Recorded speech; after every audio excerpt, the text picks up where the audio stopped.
ಸೂತ್ರ ಫಾರ್ಮುಲಾ ಇದರ ಅರ್ಥ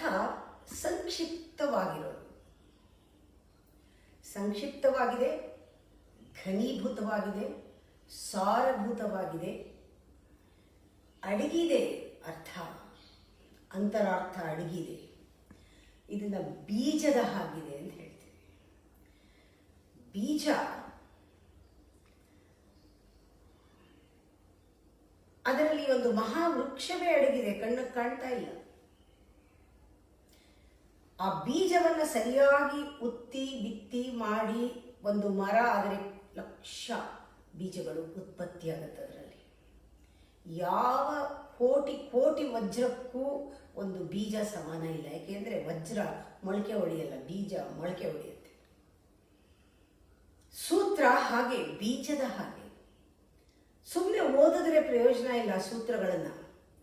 ಸೂತ್ರ ಬಿತ್ತಬೇಕು. ಒಂದೊಂದು ಸೂತ್ರ ಬೀಜವಾಗಿ ನಮ್ಮಲ್ಲಿ ಚಿತ್ತದಲ್ಲಿ ಬಿತ್ತಿದಾಗ ಅದರ ಸರಿಯಾದ ಕಂಡೀಷನ್ ಅಲ್ಲಿ ಅದು ಮೊಳಕೆ ಹೊಡೆದಾಗ ಅಲ್ಲಿ ಬರೋ ಜ್ಞಾನ ಮಹತ್ತರವಾದದ್ದು.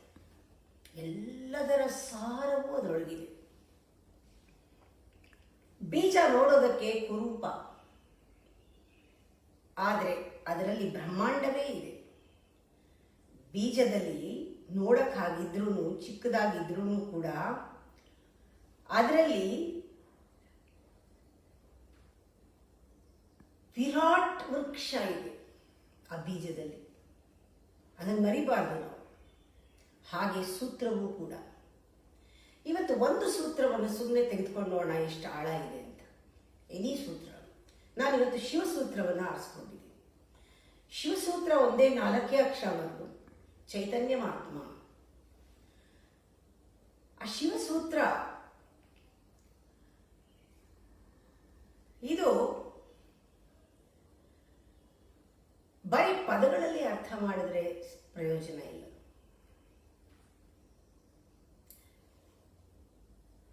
ಇದು ಒಂಥರ ಒಂದು ವಿಚಾರ ತಗೊಂಡು ಆ ಸೂತ್ರನ ಬಗಿಬೇಕು. ಧರ್ಮ ಅಂತ ನೋಡೋಣ.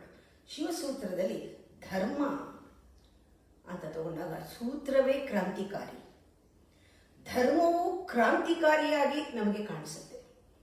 ಧರ್ಮವನ್ನು ನೋಡ್ತಾ ನೋಡ್ತಾ ಒಳಗೆ ಹೋಗ್ತಾ ಸೂತ್ರದಲ್ಲಿ ನಾವು ಅಂದುಕೊಂಡ ಧರ್ಮ ಅಲ್ಲಾಡತ್ತೆ. ಪರವಾಗಿಲ್ವಾ? ಮುಂದಕ್ಕೆ ಹೋಗ್ಬೋದಾ? ನಾವು ಅಂದ್ಕೊಂಡಿದ್ದೀವಲ್ಲ ಧರ್ಮ ಅಂತ, ಅದೇ ಅಲ್ಲಾಡುತ್ತೆ. ನಾವು ಅಂದ್ಕೊಂಡಿದ್ದೀವಲ್ಲ ದೇವಸ್ಥಾನ ಅಂತ, ಅದೇ ಕುಸ್ತೋಗುತ್ತೆ. ಯಾಕೆ ಅಂದರೆ ಇದು ಹೇಳ್ತಾ ಇರೋ ಶಿವ ಪೂಜಾರಿ ಅಲ್ಲ, ಡಾಕ್ಟರ್ ಅಲ್ಲ. ಡಾಕ್ಟರ್ಗೆ ರೋಗ ಇದ್ರೇನೆ ಅವನಿಗೆ ಲಾಭ. ಪೂಜಾರಿಗೆ ಅಲ್ಲಿ ಬರೋ ಭಕ್ತ ಬದಲಾಗದೆ ಇದ್ರೆ ಲಾಭ. ಭಕ್ತ ಪರಿವರ್ತನೆ ಆಗ್ಬಿಟ್ರೆ ಪೂಜಾರಿಗೆ ಲಾಭ ಇಲ್ಲ. ಶಿವ ಎಕ್ಸ್ಪೆಕ್ಟ್ ಮಾಡೋದು ಪರಿವರ್ತನೆ. ಆ ಸೂತ್ರ ಕೊಡೋ ಶಿವ ಎಕ್ಸ್ಪೆಕ್ಟ್ ಮಾಡೋದು ಪರಿವರ್ತನೆ. ಅವನಿಗೆ ಶೋಷಣೆ ಅವನ ಹತ್ರ ಸಾಧ್ಯ ಇಲ್ಲ. ಶೋಷಣೆಗೆ ಜಾಗ ಇಲ್ಲ. ಶಿವ ಪೂಜಾರಿನೂ ಅಲ್ಲ, ಡಾಕ್ಟ್ರೂ ಅಲ್ಲ, ತೀರ್ಥಂಕರನೂ ಅಲ್ಲ, ಅವತಾರಿನೂ ಅಲ್ಲ. ಶಿವ ದೃಷ್ಟಾರ ಅಂದ್ರೆ ಸೂಕ್ಷ್ಮ ದೃಷ್ಟಿ. ಅವನು 3ನೇ ಕಣ್ಣು. ದೃಷ್ಟಾರ, ಕ್ರಾಂತಿಕಾರಿ ದೃಷ್ಟಾರ. ಅವನನ್ನ ನಂಬಿ ಸೂತ್ರವನ್ನು ನಾವು ತಿಳ್ಕೊಳ್ಳೋಕೆ ಶುರು ಮಾಡಿದಾಗ ಸಂಕಲ್ಪ ತೆಗೆದುಕೊಂಡು ಅವನು ಒಂದೊಂದು ಸೂತ್ರದ ಅಂಶವೂ ಕೂಡ ಕಿಡಿ ಇದ್ದ ಹಾಗೆ ನಮ್ಮ ಅಹಂಕಾರವನ್ನು ನಿರ್ನಾಮ ಮಾಡಿರುತ್ತೆ.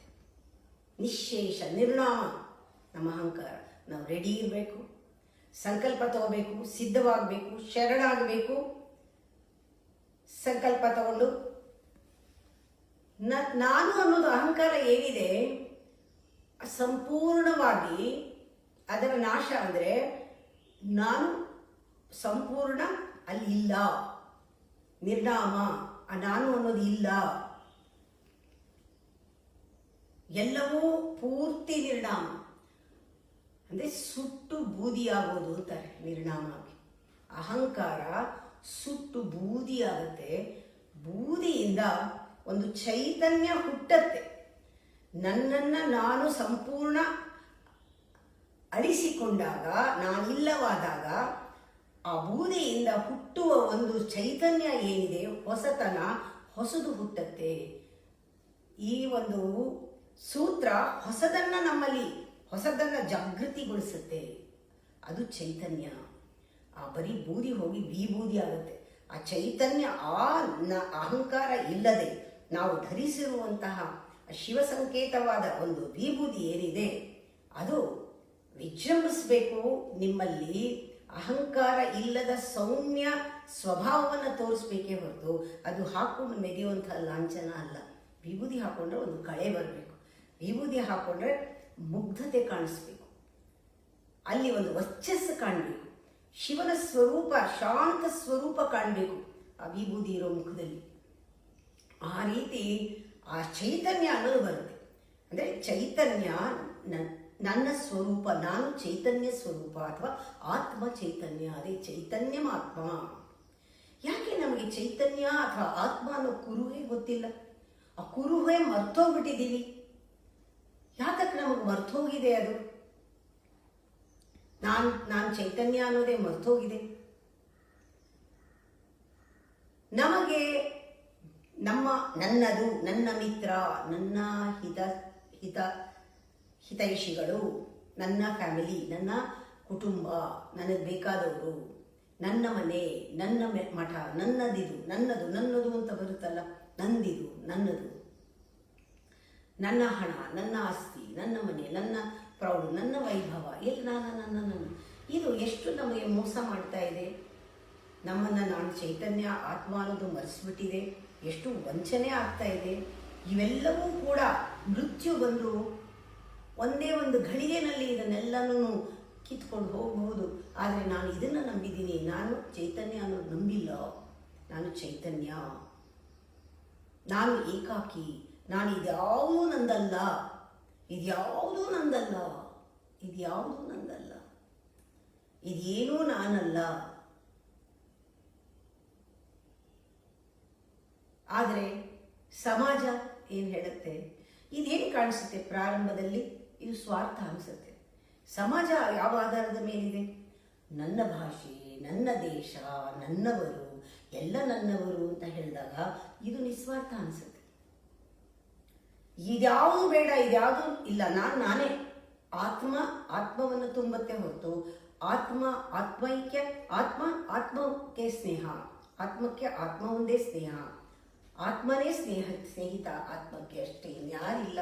ನಾನು ಏಕಾಕಿ, ನಾನು ಒಂಟಿ, ನಾನು ಆರಾಮ್ ಅಂದಾಗ ಸ್ವಾರ್ಥ ಅನಿಸುತ್ತೆ. ಇದರ ವ್ಯತ್ಯಾಸ ತಿಳ್ಕೊಳ್ಳೋದೇ ಇರೋದು. ಯಾವುದು ಸ್ವಾರ್ಥ ಅಂತ ಕಾಣುತ್ತೋ ಅದು ಸ್ವಾರ್ಥ ಅಲ್ಲ, ನಿಸ್ವಾರ್ಥ. ಅವನು ನಿಸ್ವಾರ್ಥಿಯಾಗಿರ್ತಾನೆ. ಯಾವುದನ್ನ ನಂದು ಅಂತ ಹೋಗ್ತಾನೆ, ಎಲ್ಲ ನಂದೇ ಅಂತಾನೆ, ಅಲ್ಲಿ ಸ್ವಾರ್ಥ ಇರ್ಬೋದು, ಗೊತ್ತಿಲ್ಲ. ಈ ಒಂದು ತಾರತಮ್ಯವನ್ನು ಸರಿಯಾಗಿ ತಿಳ್ಕೊಳ್ಳೋದೇ ಪಾರಮಾರ್ಥಿಕ. ಯಾರು ಪಾರಮಾರ್ಥವನ್ನು ಚೆನ್ನಾಗಿ ತಿಳ್ಕೊಳ್ತಾನೋ ಅವನು ಚೈತನ್ಯದ ಒಂದು ಶಕ್ತಿಯನ್ನ ನಂಬ್ತಾನೆ. ಆ ಚೈತನ್ಯ ಅನುಭವ ಕೊಡುತ್ತೆ. ಅದು ಚೈತನ್ಯದ ಶಕ್ತಿ, ಆತ್ಮದ ಒಂದು ಶಕ್ತಿಯನ್ನ ಅದು ಇಮ್ಮಡಿಸುತ್ತೆ, ಹೆಚ್ಚು ಮಾಡುತ್ತೆ, ವೃದ್ಧಿ ಮಾಡುತ್ತೆ. ಆ ಚೈತನ್ಯ ಅನ್ನೋದು ಅಷ್ಟೊಂದು ಸ್ಟ್ರಾಂಗ್ ಆ ಶಕ್ತಿ ಅದು. ಆದರೆ ನಮಗೆ ಕನ್ಫ್ಯೂಸ್ ಆಗುತ್ತೆ, ಹೌದಲ್ವಾ? ಸಮಾಜ ಯಾವ ಆಧಾರದ ಮೇಲೆ ನಿಂತಿದೆ ಅಂತ ನಾವೆಲ್ಲ ಅಂಟಿಸ್ಕೊಳ್ಳೋಕೆ ಹೋಗ್ತೀವಿ. ಒಂದು ಗಂಡ, ಹೆಂಡತಿ, ಮಕ್ಕಳು, ಮನೆ, ವಿಷಯ, ಹೆಸರು, ಕೀರ್ತಿ, ಇದಕ್ಕೆ ಗುಲಾಮರಾಗ್ತೀವಿ ಅಥವಾ ಅದನ್ನು ಗುಲಾಮರನ್ನಾಗಿ ಮಾಡ್ಕೋತೀವಿ. ಅವರನ್ನು ಗುಲಾಮರನ್ನಾಗಿ ಮಾಡ್ಕೊಳ್ಳೋದು ಅಥವಾ ನಾವು ಗುಲಾಮರಾಗೋದು, ಇದು ಈ ಥರ ಇದ್ದಾಗ, ನಾವು ಯಾರು ಅಂತ ಸತ್ಯ ಗೊತ್ತಿಲ್ಲದೆ ಇದ್ದಾಗ, ತಪ್ಪು ತಿಳ್ಕೊಂಡಿದ್ದಾಗ ಅಥವಾ ಮಾಯೆನಲ್ಲಿದ್ದಾಗ, ಅಜ್ಞಾನದಲ್ಲಿದ್ದಾಗ ನಾವು ಪರೋಪಕಾರ ಮಾಡೋಕ್ಕಾಗಲ್ಲ. ಯಾರು ತನ್ನನ್ನು ತಿಳ್ಕೊಂಡಿದ್ದಾನೆ ಅವನು ಮಾತ್ರ ಪರೋಪಕಾರವನ್ನು ಮಾಡೋದಕ್ಕೆ ಸಾಧ್ಯ. ನೀನು ಸೇವೆ ಮಾಡಿದ್ದೂ ಕೂಡ ಅದು ಶೋಷಣೆ ಆಗುತ್ತೆ. ಅದಕ್ಕೆ ಪರೋಪಕಾರವೂ ಒಂದು ಧರ್ಮ ಆಗಿದ್ರೆ ಇದು ಕ್ರಾಂತಿಕಾರಿ ಪರೋಪಕಾರ.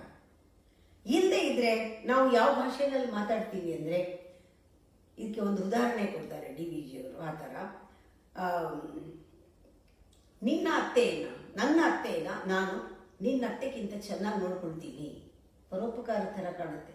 ನನ್ನ ಅತ್ತೆಯನ್ನ ನಾನು ನಿನ್ನ ಅತ್ತೆಗಿಂತ ಚೆನ್ನಾಗಿ ನೋಡ್ಕೊಳ್ತೀನಿ. ಇದು ಪರೋಪಕಾರ. ಅಂದರೆ ಮೇಲೆ ನಾವು ಮಾತನಾಡುವುದು ಮೇಲೆ ಮೇಲೆ ಸೂಪರ್ಫಿಷಿಯಲ್ ಆಗಿ ಪರೋಪಕಾರ, ಒಳಗಡೆ ಸ್ವಾರ್ಥ. ಮೇಲೆ ಪರೋಪಕಾರ, ಒಳಗಡೆ ಸ್ವಾರ್ಥ. ಇದು ಪರೋಪಕಾರ ಅಲ್ಲ. ಆತ್ಮನ ನಾನು ಏಕಾಕಿ ಅಂದಾಗ, ಆ ಚೈತನ್ಯ ಅಂತ ಹೇಳಿದಾಗ ನಮಗೆ ಆಗ ಒಳಗಿನ ಒಬ್ಬರೇ ಇದ್ದಾಗ ನಮಗೆ ಅರ್ಥವಾಗುತ್ತೆ.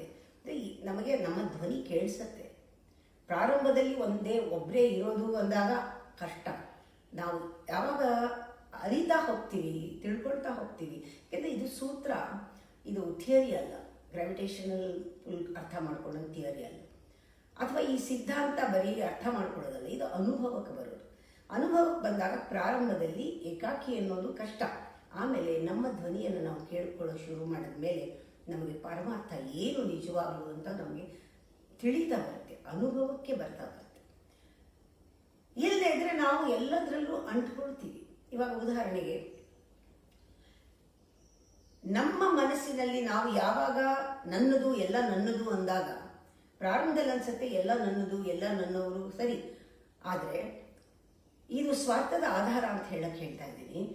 ಒಂದು ನನ್ನ ಮಗಳು, ನನ್ನ ಮಗ ಅಂದಾಗ, ನನ್ನ ಮಗಳು ಅನ್ನೋದು ನನ್ನ ಮನಸ್ಸಿನಲ್ಲಿರುವ ನನ್ನ ಮಗಳು, ನನ್ನ ಕಲ್ಪನೆ, ನನ್ನ ಮಗಳು. ನನ್ನ ಮಗಳಿನ ಬಗ್ಗೆ ಒಂದು ಕನಸು. ಅವಳ ಕನಸಲ್ಲ ಅದು. ಅವಳೇನು ಸಹಿ ಹಾಕಿಲ್ಲ, ಅವಳೇನು ಪರ್ಮಿಷನ್ ಕೊಟ್ಟಿಲ್ಲ.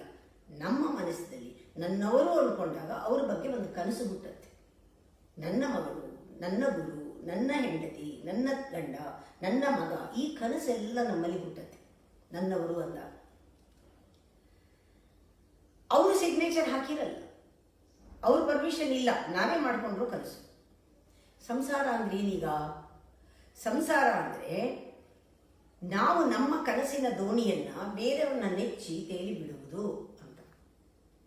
ನಮ್ಮ ಕನಸಿನ ದೋಣಿಯನ್ನ ಅವರನ್ನ ನೆಚ್ಚಿ ಅವರ ಹೆಸರನ್ನ ನಾವು ತೇಲಿ ಬಿಡೋದು. ಇದೆಂಥ ನ್ಯಾಯ? ಯಾವತ್ತಿದ್ರೂ ಇಂಥ ಕನಸಿನ ದೋಣಿ ಮುಳುಗಲೇಬೇಕು, ದಿಟವಾಗಿ ಮುಳುಗತ್ತೆ. ನಾವು ಅನ್ಕೊಂಡಿರ್ತೀವಿ ನಾವು ಅವರ ಮುಖಕ್ಕೆ ಅಂದ್ರೆ ಅವರನ್ನ ಮುಖ ಮಾಡ್ಕೊಂಡು ಓಡ್ತಾ ಇರ್ತೀವಿ, ಅವ್ರನ್ನ ಹಿಡಿಯಕ್ಕೆ. ಇವ್ರು ಬೇಕು ಬೇಕು ಬೇಕು ಬೇಕು ಅಂತ. ಯಾವಾಗ ನಾವು ಅಂಟ್ಕೊಳ್ತೀವಿ ಆವಾಗ ಬೆನ್ನು ಮಾಡಿ ಓಡ್ತೀವಿ. ಈಗ ನೀವು ಮುಖ ಮಾಡ್ಕೊಂಡು ಓಡ್ತಾ ಇದ್ದೀರೋ, ಬೆನ್ನು ಮಾಡಿ ಓಡ್ತಿದ್ದೀರೋ, ಓಡೋದಂತೂ ನಿಲ್ಸಿಲ್ವಲ್ಲ. ಇದು ಸಂಸಾರ. ಓಡ್ತಾನೆ ಇರ್ತೀವಿ. ಅವ್ರ ಹಿಂದೆ ಓಡ್ತೀವೋ ಅಥವಾ ಅವ್ರು ಅಟ್ಟಿಸ್ಕೊಂಡು ಬರ್ತಿರ್ತಾರೆ, ಅವರು ಹಿಂದೆ ಇರ್ತಾರೋ, ನಾವು ಮುಂದೆ ಇರ್ತೀವೋ, ಒಟ್ಟಲ್ಲಿ ಓಟ ಅಂತೂ ನಡೀತಾ ಇರುತ್ತೆ. ಯಾವತ್ತೋ ಒಂದಿನ ಸುಸ್ತಾಗಿ ನಾವು ಬಿಡ್ತೀವಿ, ನಿಲ್ಲಿಸ್ತೀವಿ ಅಂದ್ಕೊಳ್ಳೋಣ. ಆದರೂ ಕೂಡ ಜ್ಞಾನೋದಯ ಆಗಲ್ಲ. ಆ ಓಟ ನಿಲ್ಬೇಕಾದ್ರೆ ಜ್ಞಾನ ಬರಬೇಕು, ಅರಿವಾಗಬೇಕು. ಆದರೂ ಒಂದೊಂದ್ಸತಿ ನಿಲ್ಸಿದ್ದೀವಿ ಅಂತ ಅನ್ಕೊಳ್ತೀವಿ, ಪೀಡೆ ತೊಲಗ್ತು ಅಂತ ಅನ್ಕೊಳ್ತೀವಿ. 20 ವರ್ಷ ಆಯಿತು ನಾನು ಪೀಡೆ ತೊಲಗ್ತು. ಆ 20 ವರ್ಷದಿಂದ ಆ ಪೀಡೆ ಎಲ್ಲೂ ತೊಲಗೋದಿಲ್ಲ, ಅದು ನಿಮ್ಮಲ್ಲೇ ಮನೆ ಮಾಡಿಕೊಂಡಿರುತ್ತೆ. ಪ್ರತಿ ಪಕ್ಷ ಅಥವಾ ಪಕ್ಷ ಇದರ ಚಿಂತನೆ ನಡೀತಾನೆ ಇರುತ್ತೆ ನಮ್ಮಲ್ಲಿ, ಮನಸ್ಸು ಬಿಡೋದಿಲ್ಲ. ಹಾಗೆ ಹೀಗೆ 25 ವರ್ಷ ಆದ್ಮೇಲೆ ನೀವು ಬಿಟ್ಟಿದ್ದೀರಾ, ನಿಮ್ಮ ಮನಸ್ಸು ಬಿಟ್ಟಿಲ್ಲ. ಇದು ಸಂಸಾರ. ಇಲ್ಲಿ ಅಂಟ್ಕೊಂಡು ನಾನು ನನ್ನದು ಅಂದಾಗ ನಾವು ಹೇಗೆ ಅಂಟ್ಕೊಂಡು ಬಿಡ್ತೀವಿ? ನೀವು ಬಿಟ್ಟಿಲ್ಲ, ಅದಿದೆ, ಅದು ನಿಮ್ಮನ್ನ ಬಿಟ್ಟು ಹೋಗಿಲ್ಲ. ರಾಗ ಅನುರಾಗ ಎಲ್ಲಿವರೆಗೂ ಇರುತ್ತೋ ವಿರಾಗ ವೈರಾಗ್ಯ ಅದು ಸಾಧ್ಯವೇ ಇಲ್ಲ.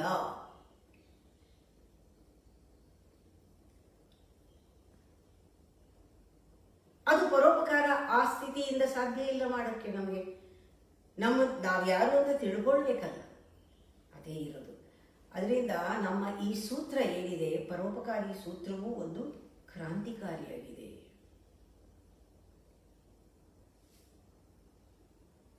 ಇವಾಗ ನಮ್ಮಲ್ಲಿ ಒಂದು ದುರ್ಬಲತೆ ಉಂಟಾಗುತ್ತೆ, ಈ ರೀತಿ ಅಂಟ್ಕೊಂಡಾಗ ಮಾಡಿದಾಗ ದುರ್ಬಲತೆ. ಈ ದುರ್ಬಲತೆಯಿಂದ ಆತ್ಮಹಿಂಸೆ. ಯಾರು ದುರ್ಬಲನೋ ಅವನು ಆತ್ಮಹಿಂಸಕ, ಯಾರು ಸಬಲನೋ ಪರಹಿಂಸಕ. ಬೇರೆಯವ್ರಿಗೆ ಕಾಟ ಕೊಡ್ತಿರ್ತಾನೆ. ಅವನು ಸಬಲನಾಗಿದ್ದರಿಂದ ಬೇರೆಯವ್ರ ಮೇಲೆ ಡಿಪೆಂಡ್ ಆಗಿರ್ತಾನೆ. ಅವರಿಲ್ಲದೆ ಇವನು ಇರೋಕ್ಕಾಗಲ್ಲ, ಬೇರೆಯವ್ರಿಗೆ ಪರಹಿಂಸಕ. ಆದರೆ ನಿಜವಾದ ಪರೋಪಕಾರಿ, ಧರ್ಮಿಷ್ಠ ಅಂತ ಹೇಳ್ತೀವಲ್ಲ, ಅವನು ಅಹಿಂಸಕ. ಅವನು ಮಾತ್ರ ಅಹಿಂಸಕ. ನಾವು ಇದಕ್ಕೆ ಒಂದು ದೊಡ್ಡ ಪ್ರಾಸೆಸ್ ಈ ಒಂದು ಸ್ಥಿತಿಯನ್ನ ಧರ್ಮಿಷ್ಠನಾಗೋದಕ್ಕೆ, ಪರೋಪಕಾರವನ್ನ ಮಾಡೋದಕ್ಕೆ, ಏಕಾಕಿಯಾಗಿ ಜೀವನ ಮಾಡೋದಕ್ಕೆ, ಸರಿಯಾದ ಪರಮಾರ್ಥ ತಿಳ್ಕೊಳ್ಳೋದಕ್ಕೆ ನಿಜವಾಗ್ಲೂ ಕೂಡ ಒಂದು ಪ್ರಾಸೆಸ್ ಹೋಗಬೇಕು ನಾವು. ಆ ಪ್ರಾಸೆಸ್ ಏನೇ ಪತಂಜಲಿ ಯೋಗ ಸೂತ್ರ ತಗೊಳ್ಬೋದು. ಯಮ ನಿಯಮ ಪ್ರಾಣಾಯಾಮ ಪ್ರತ್ಯಾಹಾರ ಧ್ಯಾನ ಧಾರಣ ಸಮಾಧಿ ಹೋಗಲೇಬೇಕು. ಹೀಗೆ ಬೀಜ ಯಾವ ರೀತಿ ಮೊಳಕೆ ಬರೋಕ್ಕೆ ಒಂದು ಕಂಡೀಷನ್ನಲ್ಲಿ ಅದು ಒಂದು ಪ್ರಾಸೆಸ್ಗೆ ಹೋಗುತ್ತೋ ಹಾಗೆ ಈ ಸೂತ್ರಗಳು ನಮ್ಮಲ್ಲಿ ಇಳಿಬೇಕಾದ್ರೆ ನಾವು ಅನುಷ್ಠಾನಕ್ಕೆ ಹೋಗಬೇಕು, ಅದನ್ನು ನೋಡಬೇಕು, ತಿಳ್ಕೋಬೇಕು. ಯಾವುದರಲ್ಲಿ ಬಿಡುಗಡೆ ಇದೆ, ಯಾವುದರಲ್ಲಿ ಬಂಧನ ಇದೆ, ಯಾವುದು ನನ್ನನ್ನು ಕರ್ಕೊಂಡು ಹೋಗ್ತಾ ಇದೆ. ಹೀಗೆ ನಾವು ಪ್ರಾಸೆಸ್ನಲ್ಲಿ ನಾವು ಅದಕ್ಕೆ ಹೋದಾಗ ನಮಗೆ ರಿಯಲೈಸ್ ಆಗುತ್ತೆ. ಎಚ್ಚರ ಇದ್ದಾಗ ಮಾತ್ರ ನಾವು ಆಸ್ತಿಕರಾಗೋದಕ್ಕೆ ಸಾಧ್ಯ. ನಿಜವಾದ ಪಾರಮಾರ್ಥ ಅವಾಗ ಅರ್ಥ ಆಗುತ್ತೆ. ನಾವು ಭ್ರಮೆಯಲ್ಲಿದ್ದಾಗ ನಾಸ್ತಿಕರಾಗಿರ್ತೀವಿ, ಆಸ್ತಿಕರು ಅನ್ಕೋತೀವಿ, ಆಸ್ತಿಕರಾಗಿರ್ತೀವಿ, ನಾಸ್ತಿಕರಾಗಿರ್ತೀವಿ. ಆಸ್ತಿಕ ನಾಸ್ತಿಕಕ್ಕೆ ವ್ಯತ್ಯಾಸ ಗೊತ್ತಾಗೋದಿಲ್ಲ. ನಮಗೆ ನಾನು ಒಂಟಿನ, ನಾನು ಎಲ್ಲರೂ ಕನ್ಫ್ಯೂಸ್ ಆಗ್ತಾ ಇರುತ್ತೆ. ಮಾಯೆ ಅಲ್ಲಿ ನಾವು ಕನಸು ನೋಡ್ತಾ ಇರ್ತೀವಿ. ಯಾವಾಗ ನಾವು ನಿದ್ದೆ ಮಾಡ್ತಾ ಇರ್ತೀವಿ, ನಿದ್ದೆ ಅದರ ಪರಿಣಾಮ ಪರಿಪೂರ್ಣವಾಗಿ ನಿದ್ದೆ ಮಾಡ್ತಾ ಇರೋನು ನಾಸ್ತಿಕ, ಮಾಯೆನಲ್ಲಿರೋನು. ಯಾರು ಅರ್ಧಂಬರ್ಧ ಎದ್ದಿರ್ತಾನೆ ಅವನು ಮಾಯೆನಲ್ಲಿರ್ತಾನೆ. ಅವನಿಗೆ ನಾಸ್ತಿಕನೂ ಅಲ್ಲ, ಆಸ್ತಿಕನೂ ಅಲ್ಲ, ಯಾವುದು ಅಂತ ಗೊತ್ತಿಲ್ಲ. ಯಾರು ಎಚ್ಚರದಲ್ಲಿರ್ತಾರೆ ಅವರು ಆಸ್ತಿಕರು. ಆ ಎಚ್ಚರದಲ್ಲಿರೋ ಸ್ಥಿತಿಯನ್ನು ಸೂತ್ರ ಕೊಡುತ್ತೆ.